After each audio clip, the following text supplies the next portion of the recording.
போல பழகுது. ஏன் வேலைக்கு போல? தலையே வலிக்குது, உடம்பு சரியில்லை. தலை வலிக்குது, படுத்துக்கு.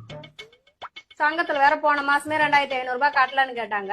இந்த மாசமும் கட்டலன்னு கேட்பாங்க. உனக்கு தலை வலிக்குது, நீ படுத்துக்கு. சுடு தண்ணி என்ன வச்சு தரவா?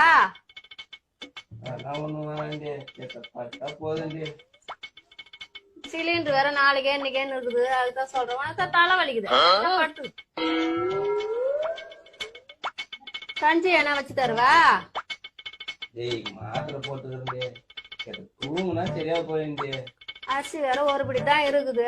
அதுக்குதான் சொல்றோம். உனக்கு தலை வலிக்குது, படுத்துக்கு. தண்டல்காரங்க வேற வருவாங்க. போன வாரமே இல்லன்னு சொல்லிட்டான். இந்த வாரமும் வந்து வாசல்ல நிப்பாங்க.